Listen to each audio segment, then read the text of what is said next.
Spkr.com, publishers of How to Make America Utopia, Take Away the Economy from Those Who Rigged It, As I See It, Class Warfare, The Only Resort to Right-Wing Doom, It's Worth It, How to Talk to Your Right-Wing Relatives, Friends, and Neighbors, and other books written by Egberto Willis.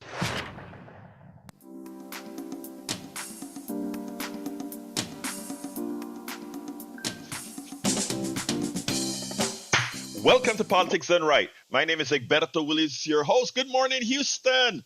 Good morning, Harris County. Good morning to the great state of Texas. Good morning to the entire United States of America. Good morning to the entire world receiving our signals via the magic of El Internet, formerly known as the Alphanet, created by whom? We the people, now controlled by the billionaires who had little to do with its inception, who had little to do with the intellect necessary to create it, but as any parasite would do, would base their life off of taking the life out of those who created it. Anyhow, without further ado, let's go to the studio with El Señor Howard Reynolds, Jack Van Beber, and back in the house is the one and only Mayana. Buenos dias, mi gente. Good morning, my people. Good morning. Thank you for that introduction. Good morning, Egberto.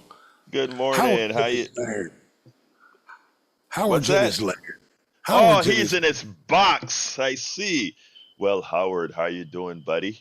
Anyway, what's up? What's up, Jack? All right.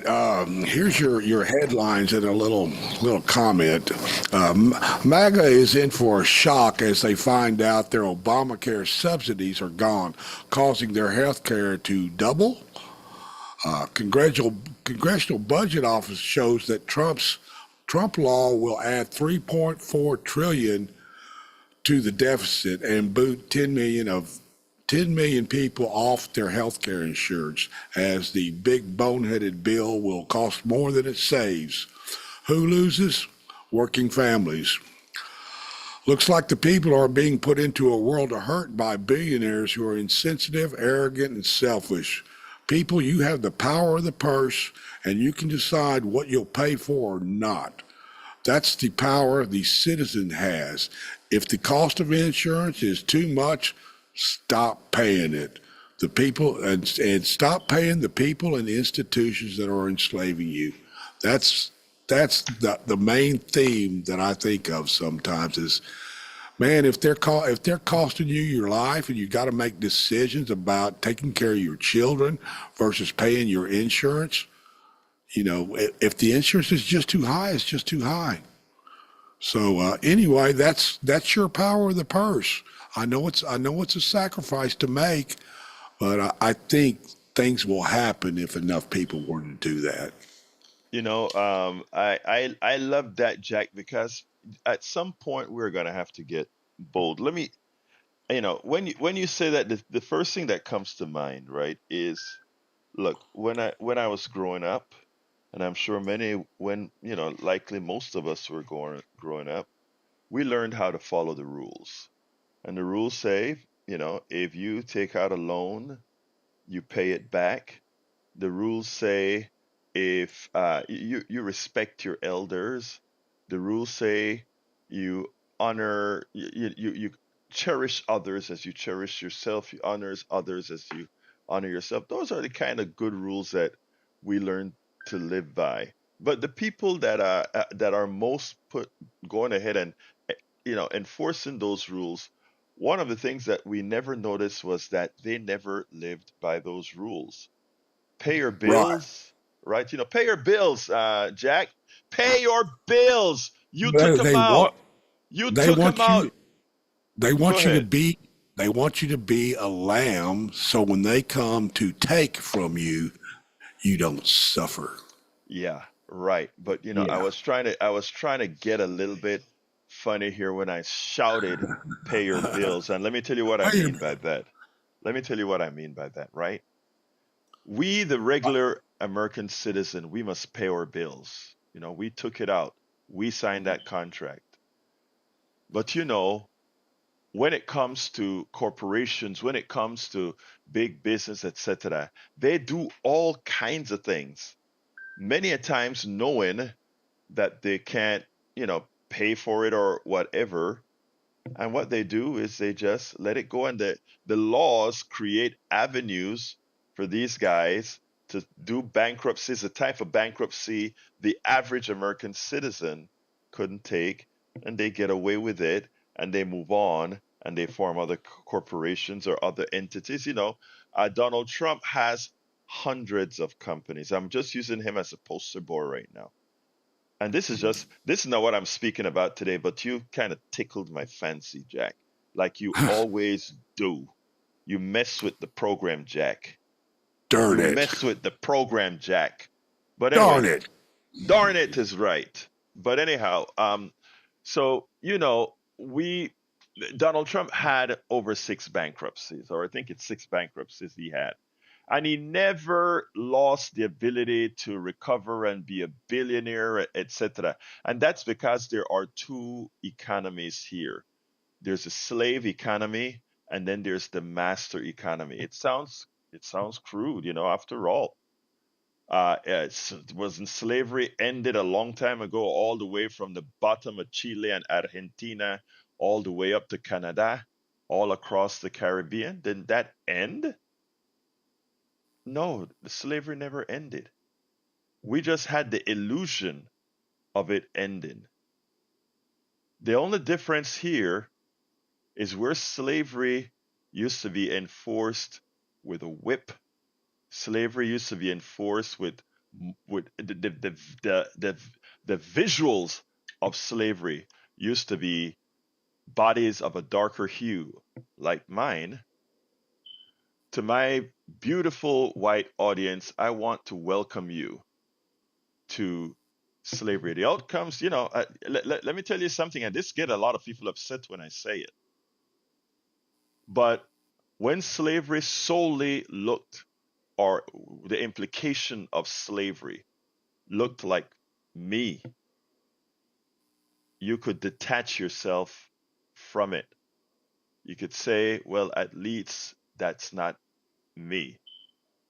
But the interesting thing about when slavery looked like me is that in those times, that the source of production, the slave,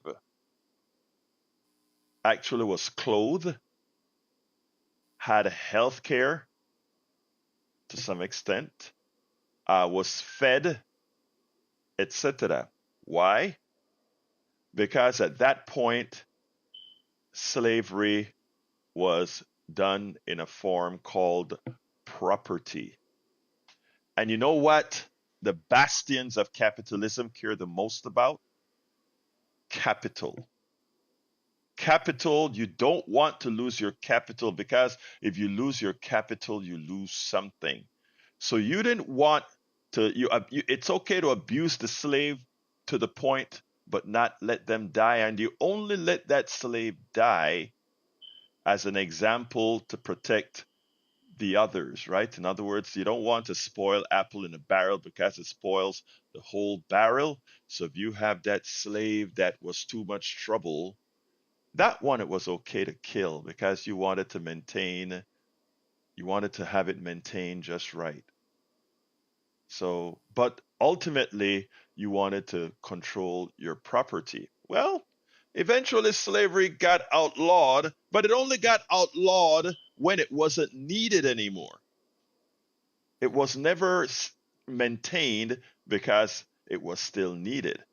After all, around the Americas, and we concentrate a whole lot about this in the United States of America, but it's all over the world, right?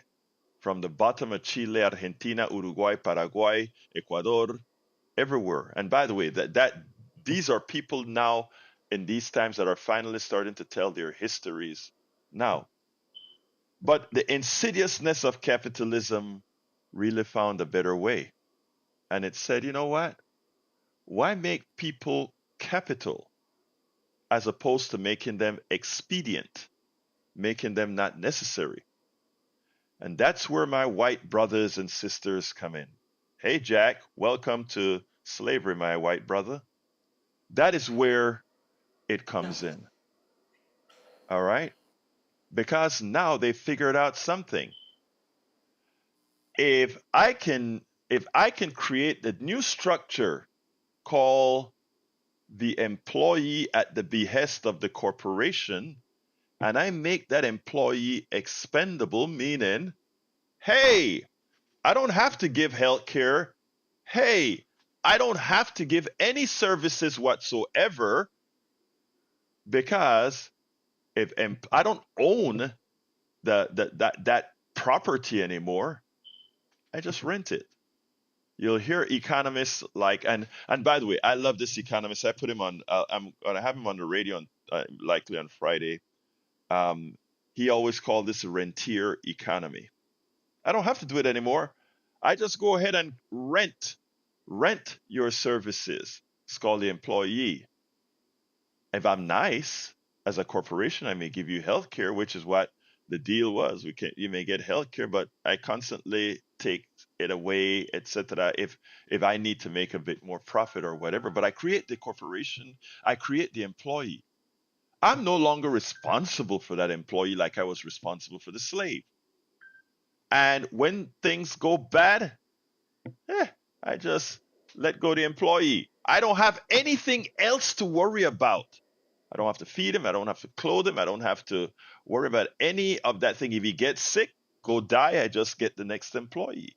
No attachments at all to the employee. But then I make it look like it's a choice. You have a choice to go ahead and work for Corporation A, Corporation B, Corporation C.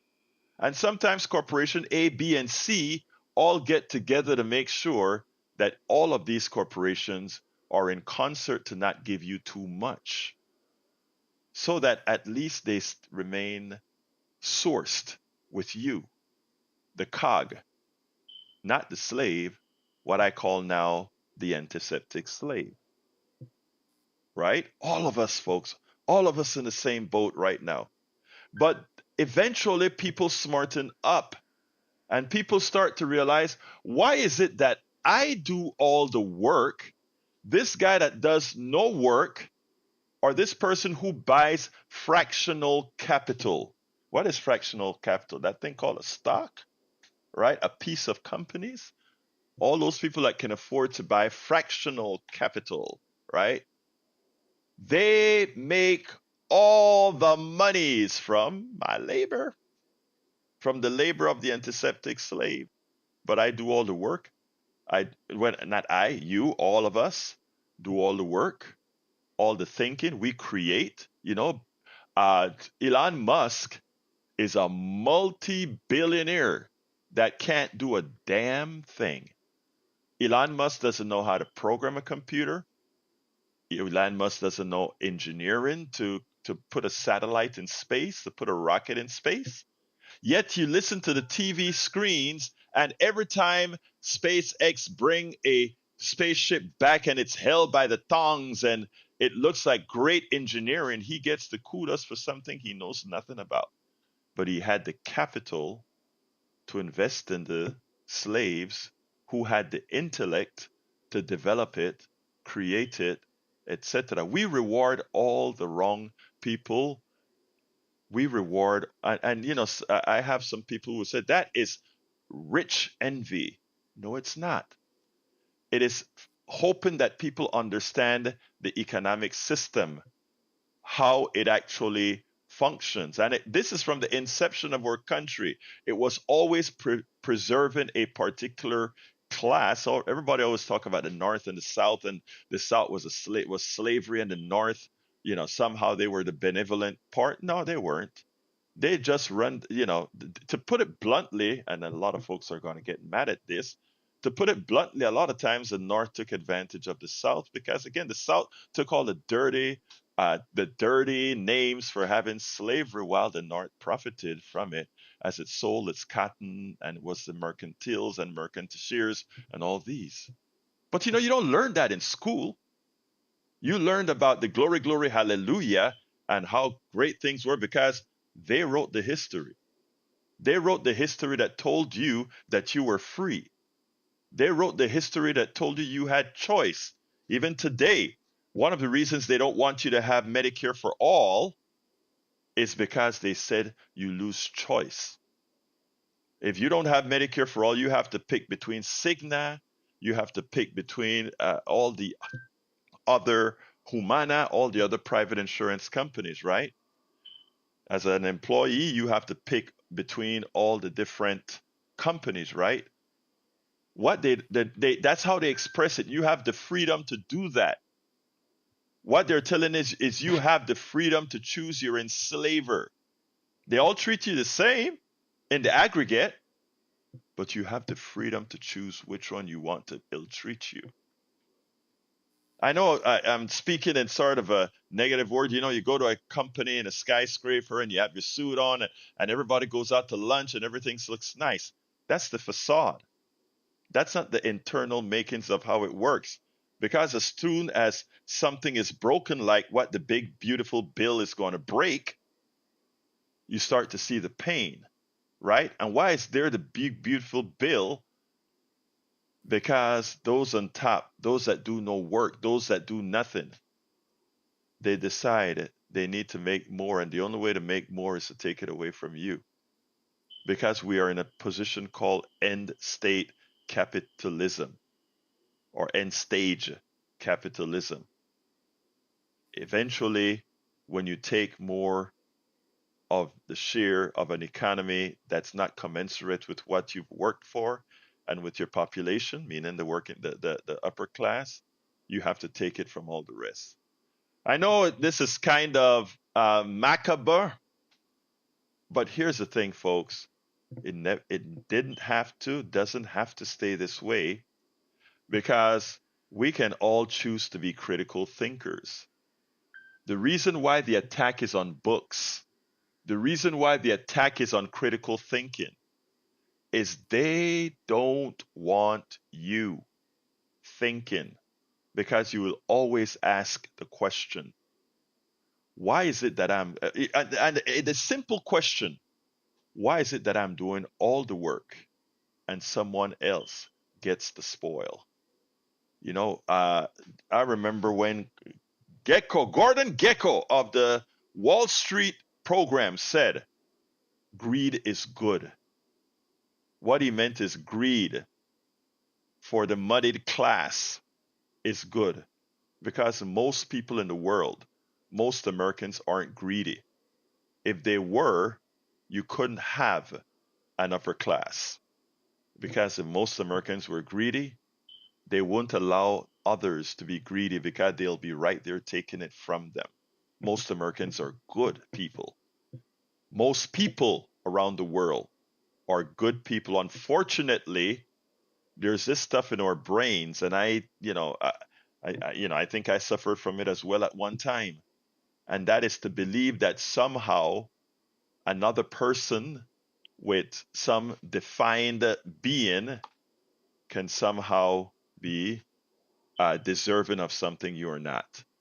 All right, let's go. Donald, come on in, line one. I haven't And you're started my spot call, but on. go ahead. You're spot on this morning. See, I had a problem one time, or the people had a problem with me. I got up in a meeting and I explained to the workers that my job is to get the most out of you for the least amount of money, and your job should be to get the most amount of money for the least amount of work. Amen. Now, once we have that understanding, we can work together, because that's both of us have needs. So that's when you look at the straw bosses of today, or the managers, the supervisors, and the chiefs are the same. There's not enough Indians anymore because the Indians aren't getting paid enough. And all the chiefs get to tell everybody what to do and get all this luxury life, but that's all to go to a board, to go to the CEO, to the board, to the shareholders, and everything else. We're in a exact same slavery system that we were in without an input. And that's just the way the world works. And until we change it, because people should have a choice to be able to go to work, make a livable wage, input, and if they choose to go there, that's good. But we're losing that because there's no other options. And we can't keep recirculating this worthless dollar, because if we don't produce anything the world needs, our dollar is becoming more worthless, and as corporations buy up all the housing and everything else, so we need to change the laws. And it's Yeah. going to have to happen pretty quick because we're just falling further and further behind, and you can't squeeze the blood out of a turnip, and the turnip's pretty much dehydrated. So, but yeah, Amen. you're right on what you're talking about. Donald, I'm glad you said that. And you brought up a subject that I want to tell people real quick. Donald just spoke about corporation buying up homes. You know, we talk a lot about a home shortage, etc. A lot of our home shortage is because of exactly what Donald just said. Corporations are starting to buy up a whole lot of single homes and just leaving them on the market, or taking them off of the market to create a shortage of homes. When you have a shortage of homes, the price of rents go up, which is exactly what's happening. All the bad things that are happening in the economy today are created by our economic system that allows this kind of thing to happen. So when Donald says the only solution is to pass laws that protect against that, but when the corporation, all right, when the politicians are owned by the corporations and not by us. And by the way, we can own politicians. I know a lot of progressives and others that are running who want to do what is right. We just don't elect them. We elected Trump. We just don't elect them. We elected a whole lot of folks who are not deserving of the job. Thank you very much, my dear brother Donald. Anything else you want to say, real quick? Well, a lot of the true-born leaders get manipulated out of the system at a very early age, and for people out there that figure that they never fit in or they were always targeted, the reason is because you have your own brain and you do your own thinking, and the school systems and the legal system and everything else is set to get you out of it. So that way they can mark you at an early age and you will never be heard from. That's all I got to say. You nailed it, brother. Thank you for the call, Donald. LBW, welcome Have a good aboard. one. You too, brother. From our Substack, Gay, and remember I missed the first few dozen, but Gay Lacunis, welcome. Cat LBW says, as our wise indigenous people asserted, only when the last tree has been cut down, the last fish has been caught, and the last stream poisoned, will we realize we cannot eat money. Oh, wow. LBW, I love that. But you know what? That is what critical thinking is supposed to solve. That we don't have to wait for that eventuality. We, the people, must stand and make them realize that we are the power. Greed is the root of all evil and destruction, says LBW. Welcome, Elizabeth Conrad. March KJ says, too many people are just too lazy to think and act. John A. Diane, welcome. Diane L. Wright, Art, Christine, Bernie Dooley, Lisa, Rosan, and in our other chat, we've got Lisa Blair from Atlanta, Georgia, Joanne from Los Angeles, California, Julie the Bearcat from Austin, Texas. You know, one of the things that I hope to do with with this program, and not only this program, right? Because this program is just an expansion of a lot of writing, a lot of books, and all that stuff that I kind of put together. Is one small cog that I hope a lot of other people with platforms, a lot of other influencers, a lot of other folks put out there, because a network of people doing this good thing is what it takes. Late last night, I was on a call. I got invited on to be on that committee that's convening the 30th anniversary of the Million Man March. And one of the things that I pointed out is we have to start listening to our Gen Z folks, because they get it. A lot of us are stuck into the master slave relationship, the employee corporation relationship, etc. Let's not keep repeating the same things over and over again. And what I love about our younger generation is they've had it. Roland Martin interviewed a young a young kid out of Atlanta, I think it was, and this guy said he gave up on electoral politics. And Roland Martin got mad and says, try to make the guy look like he was just a loser. Turned out, this kid says, I am not asking these folks to do anything anymore. You guys just have these elections, etc. I have a school. I built a school. Not only did I build a school, I'm educating men. We are releasing educated high schoolers. We go to the community and we get contributions from companies, local companies, etc. And this school has produced, and you talk about how much school has produced. And I kept on thinking, and I said, "Is that the answer, though?" And but to the kid, I can say this kid got up, he pulled his pants up, and he went and he did. When I say kid, the guy was about 25 years old, and he got these things going, and he did something. But as opposed to attacking this guy for saying I left politics, it was a matter of complimenting this guy and say, but we still need electoral politics. Thanks for doing that. You're showing another factor that we have to add to it. But if you don't lead to electoral politics, somebody can go into office electorally and tell you you've got to shut down your school. So there is a balance there. But what I'm saying is we have to change, as and Donald pointed that out. You can't keep doing the same thing over and over again and expecting a different result. When Jack speaks about that protest, just don't buy the insurance, just don't pay the bill. After all, sometimes paying the bill kills you. If you have to pay the corporation and not eat, or pay the corporation and not there for your kids, what's the difference? Maybe try something else. I get it. John, come on in. And then maybe sometime I'll get to the actual program. Come on in, John. Oh, I just wanted to say, you're absolutely right. Unbridled capitalism just leads to two classes: the fabulously rich, and then the people we're all peasants. We're living in this rentier economy, and it's been said, years ago, and nothing has changed. Last century we had the New Deal that tried to, do something about that. And actually, we had the biggest growth in the middle class and in the working class, in the living standards of the working class, and that's because capitalism was bridled, and I don't.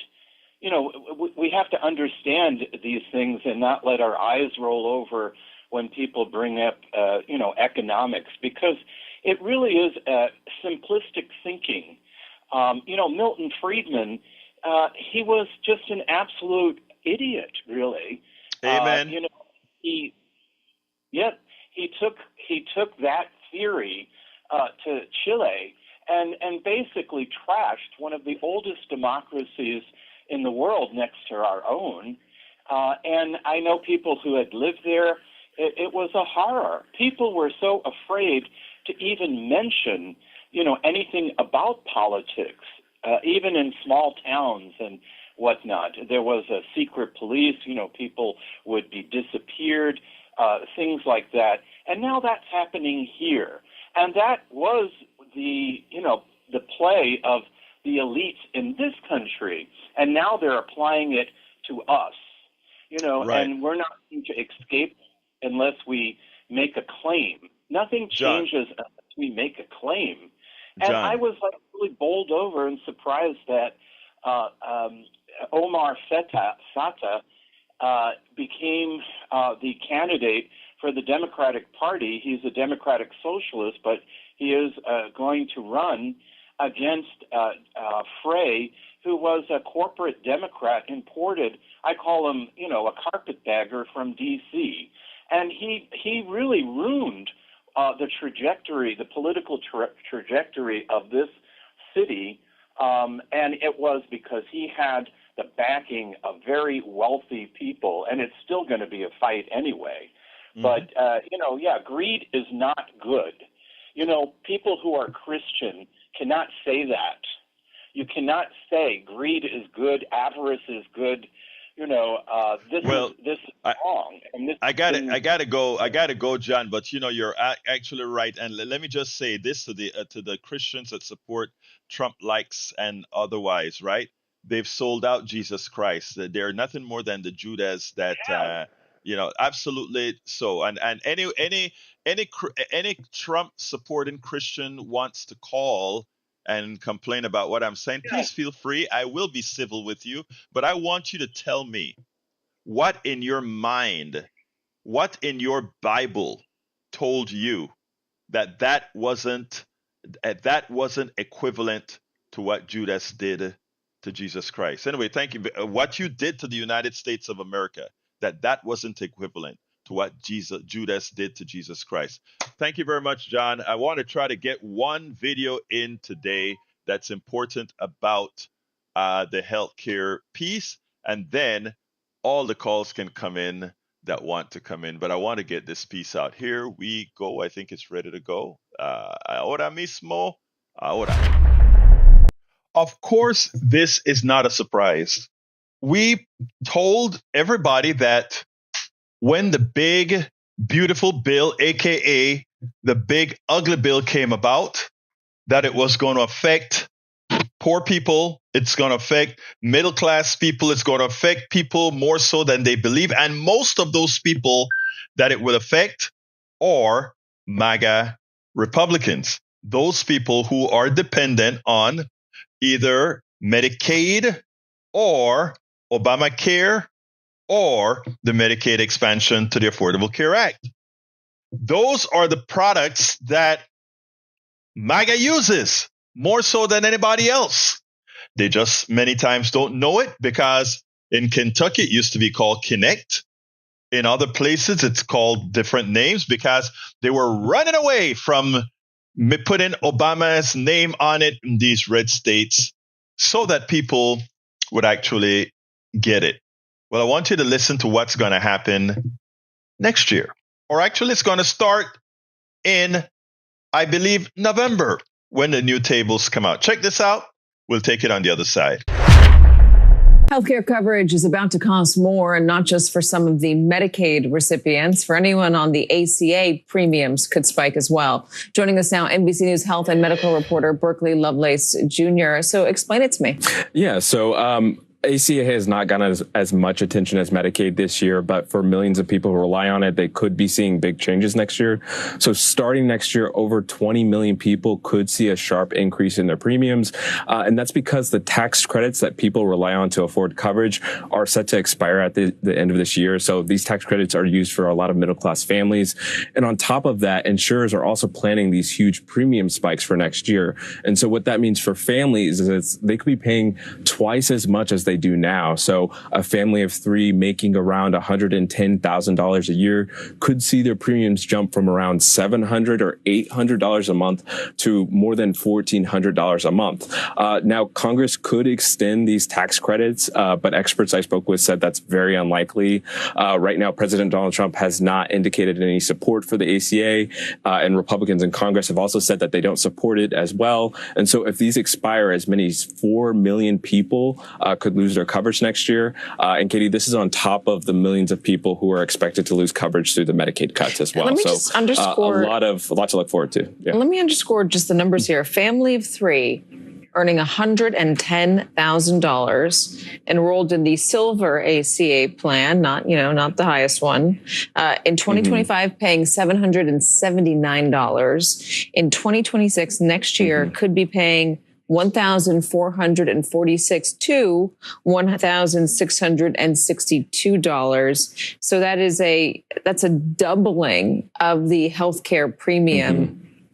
And that is a big number for a family making $110,000 a year, a family of three. That's a huge budget item. Yeah, and families I've spoken with have said that they will not be able to afford this come next year.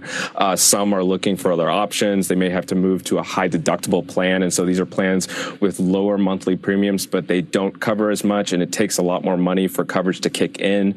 Some families really just don't know what they're going to do. They're going to have to make cuts on groceries and other items that they need. So there you go. A lot of people are going to see skyrocketing insurance rates, and a lot of them are going to do without. Who do you think they're going to blame?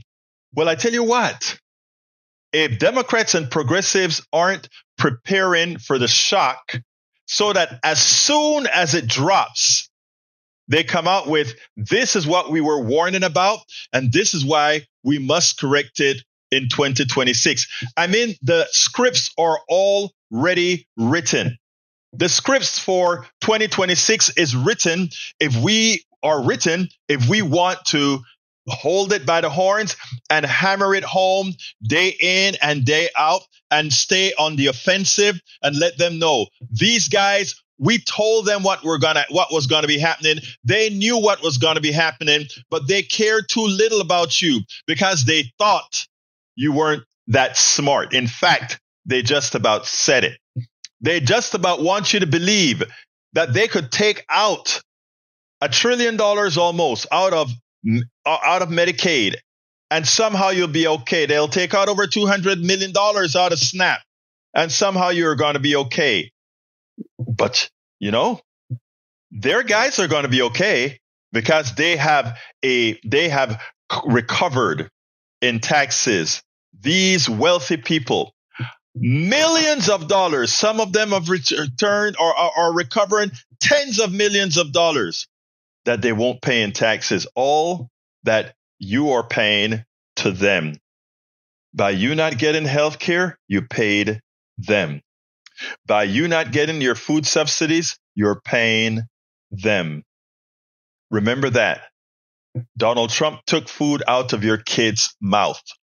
Donald Trump took your health care.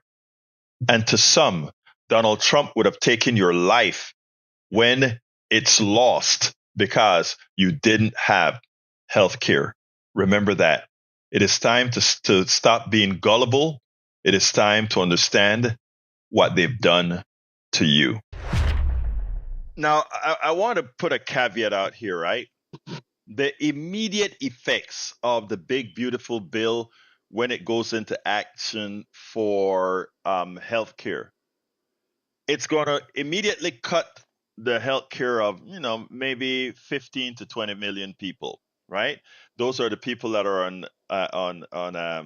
Medicaid, and it'll dump the subsidies for Obamacare, which means a lot of those people simply won't be able to afford their health care. So that's anywhere between 15 and 20 million people.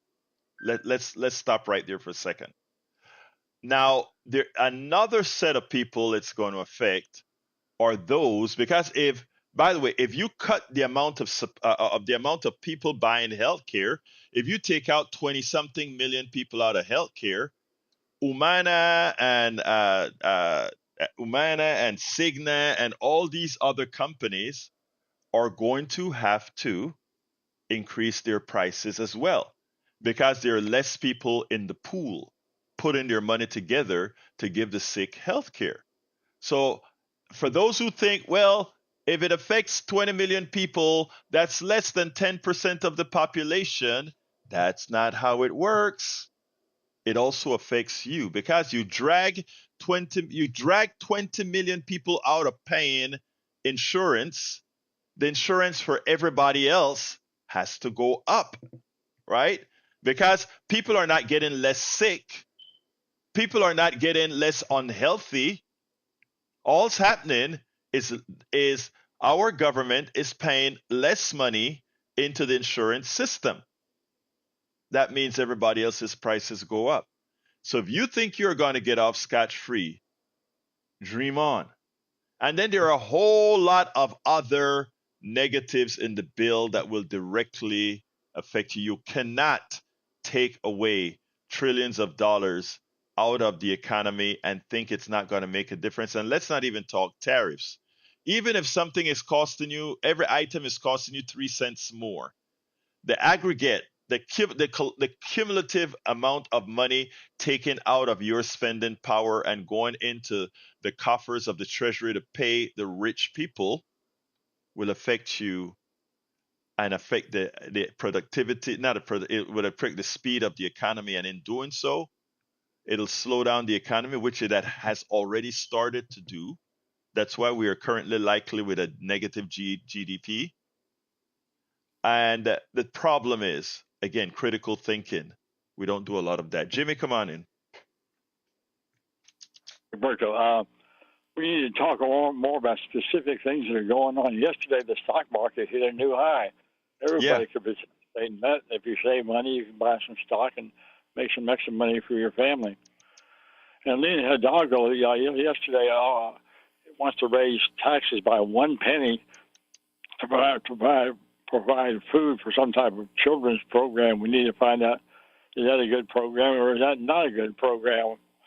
And they also showed on the news this weekend that Los Angeles port, which brings in 40% of our imports in this country, the ships are way down. There's a lot less ships there coming in than there used to be. I imagine that's because they don't want to pay these high tariffs. The high tariffs.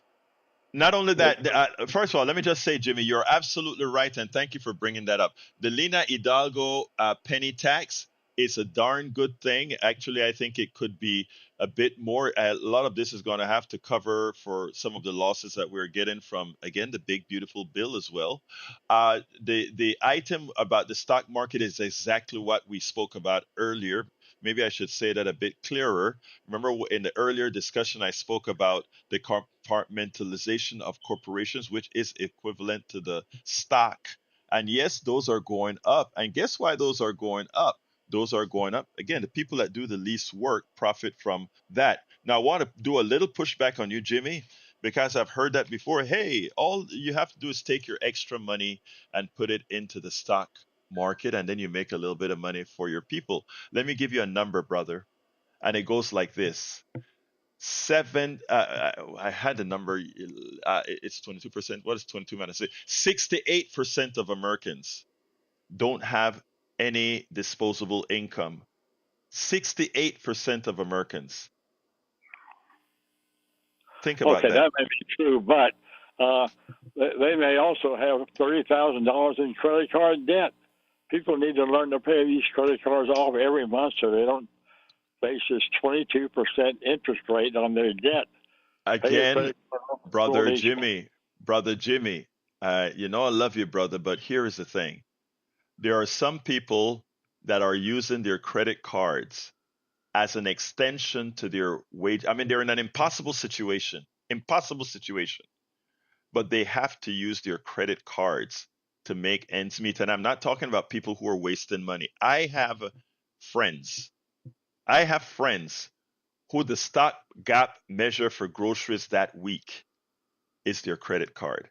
The problem is a lot of us aren't rubbing shoulders with people that are genuinely in dire straits. Continue, my brother. Yeah, people can spend their money more wisely.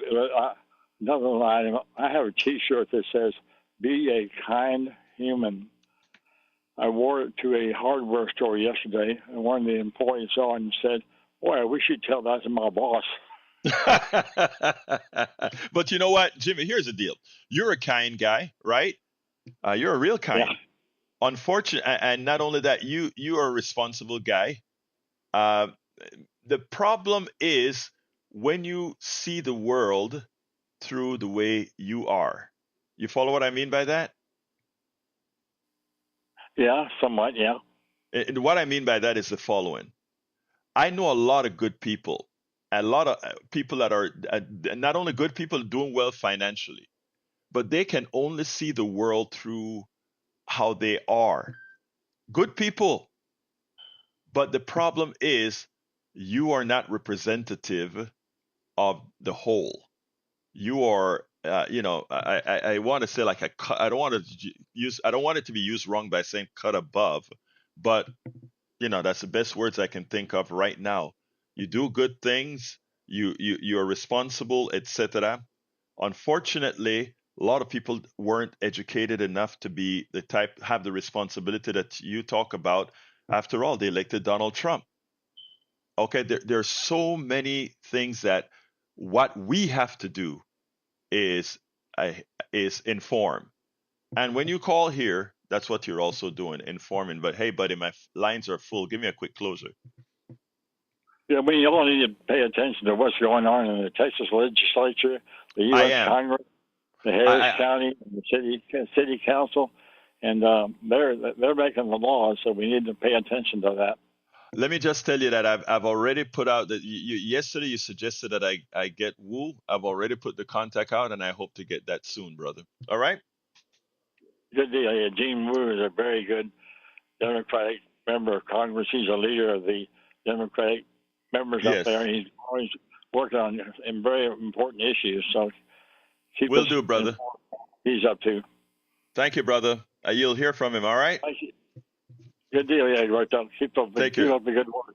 Thank you, brother. Let's go to Derek. Come on in, Derek. Hey, good morning, Brother Alberto. You know, I want to say this very quickly. You doing right, brother, by telling people just because the stock market has gone up, be very cautious because what goes up is going to eventually go back down.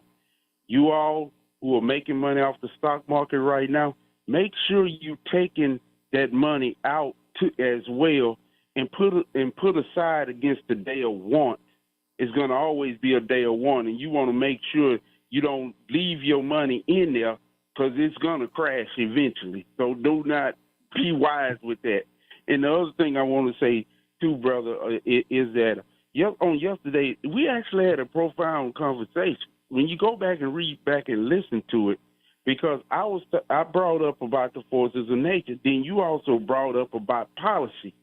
The beauty in that conversation yesterday is that, have you noticed that everywhere where these natural disasters is taking place, it's revealing something underhanded that was going on that the people was not even aware of. Amen. What Yes. we seen in Kerrville. Yes. So, and lastly, I want to say this about with the religious thing, like you were saying earlier, brother and sister, I want you all to be wise. And I'm going to tell you where you can find America in the Bible, because most of you pastors, they don't even know it's there, but because they can't tell you. But America is styled as the modern Rome, modern Egypt. She's also styled as the mystery Babylon. She's also mentioned as the great harlot that committed fornication with all the nations. That's your Statue of Liberty. And she's also styled as the eagle. Thank you, brother. Okay, Have a good one, my brother. Let's go to brother Augie. Augie, how you doing, sir? Great KPFT All and right. politics and rights supporter. Talk to me, my brother. Okay. Well, like Elon Musk and Trump and all that, they say, and Republicans for the longest time have said we need to run government like we run business, and that's by saving money. But businesses don't stay in business by saving money. They stay by bringing in revenue, which is what happened in the 50s and 60s when we taxed the rich. That's what they keep giving this lie. We got to save money. No, we don't. We got to spend. We got to bring in revenue by taxing the upper class. And I remember when I worked for Southwestern Bell in the 70s and 80s, they took care of the employees and their customers, and their stocks went up and down. But nowadays, these business owners, they want to have a profit every year, year after year after year, no matter what. And they stress out their employees by trying to save money on them. And then all of a sudden, like Mitt Romney, when he made his money, he made his money by buying companies, stealing their cash reserves, stealing their pension fund, and then closing the company up and firing all the employees. That's not not a good business plan. Guess I hate to put it this way, but I can justify it. It's legalized theft. That is one of the major parts of our economic system. Legalized theft. But Augie, I got 6 minutes to go, and I have to clean up, not clean up, finish up all these other calls. So I'm not managing my calls too well today. But thank you so kindly, my brother. Yeah. And like you said, they think they're Christians and they pass the Ten Commandments, but that's the 10 deadly sins, like I said earlier. Yeah. They need to look at the Beatitudes if they want to be Christians. But thanks for all you do. Thank Bye-bye. you, my brother. Let's go to Bruce. Come on in, Bruce. You're Good on, morning. Bruce. You're on. Okay, good morning. Yeah, I have a T-shirt that says the universe is made of protons, neutrons, electrons, and morons. And the T-shirt is about pseudoscience. I hate pseudoscience. Anyway, I get approached from people on both sides, occasionally from both sides of the political spectrum, going, "Boy, you got those other guys nailed right." Everybody's calling everybody a moron. But anyway, the reason I called is I went and got my oil changed Saturday. It went up from $35 to $51.95. And I told them, I said, I've been with you for 13 years. I have a herniated disc in my back, but I will find a way to get under my car and do it myself from now on. You won't see me again. So I went to get a barbecue sandwich down the street, and it went up from $9 to $11.95. I walked out. So I went to HEB, and my sister doesn't drive anymore, and asked me to pick some currants up, which are basically golden raisins. $4.98 for a little bag of currants. So we're already starting to see, it's going to get worse. We're already starting to see price increases. And for somebody who's on Social Security like myself, every price increase hurts. Anyway, I love your show today. You're very informative. I learned a lot. All right, I'm done.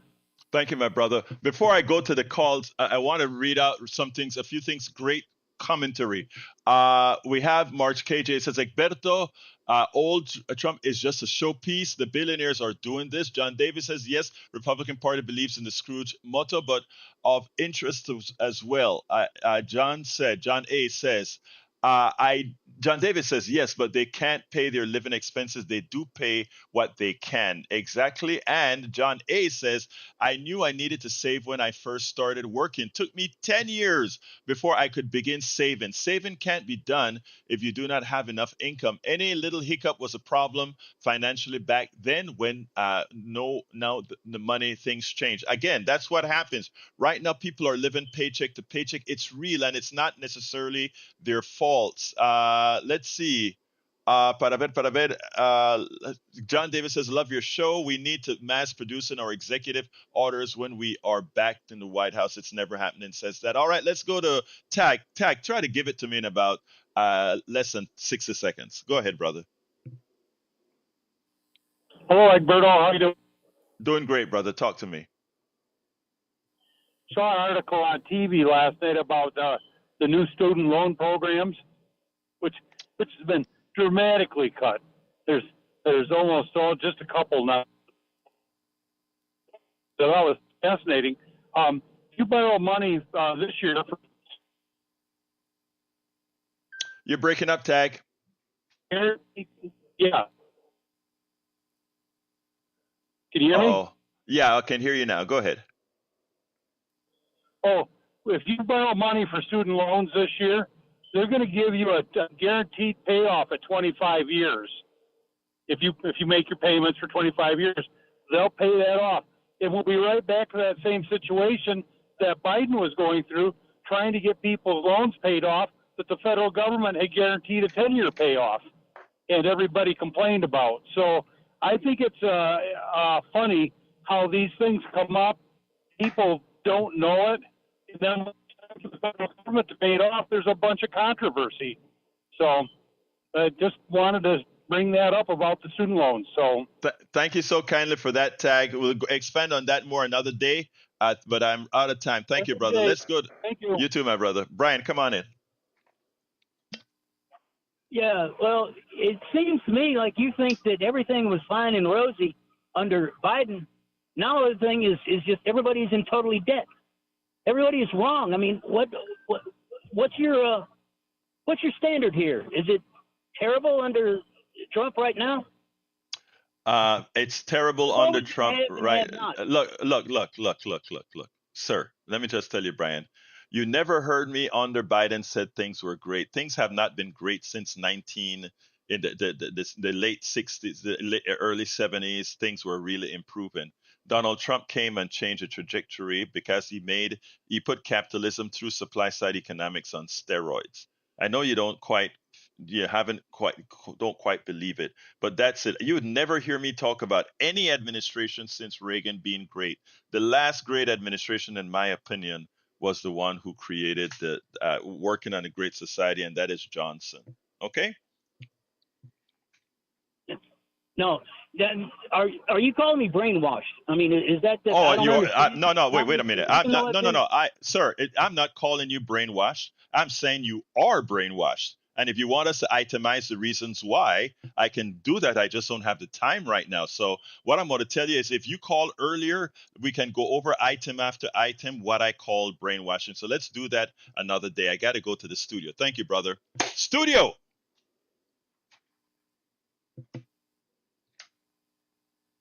Oops. Did I lose the studio? Okay. Mayana, close me out. You, Mayana, and Jack. I was going to say, let Jack do that because he has a lot of thoughts today. Okay. Well, what we can do is we could, with our money, we can have a healthcare protest. Yes, we can. I love that. What else, Jack? What else can we do? Well, keep your money in currency instead of online. Amen. Amen. But anyway, thank you for that, Jack. Thank you, Mayana, for being here. Thank you for Howard. Thank you for Howard inside his cubbyhole, making sure all these things operate. Anyway, folks, I want to thank all of you for being here, and I love you all. And look, love humanity, man. So when I say that, I mean it. Okay. You hear me go after Brian a whole lot because Brian go after me. But I think we are all essential. Okay, we're all essential. You can get the rest of the show at politicsdoneright.com/newsletter. politicsdoneright.com/newsletter. You can also write me directly at kpft@politicsdoneright.com. Never stop thinking. Always work on critical thinking. Never accept the word of anybody, not even mine. Okay? The truth of the matter is, when we are conversing is when we are making things happen. When we are opening our minds to different thought processes, that's how we get the best. Anyway, my name is Egberto Willis. This is Politics Done Right, and you know how I end this baby. I am what? Out.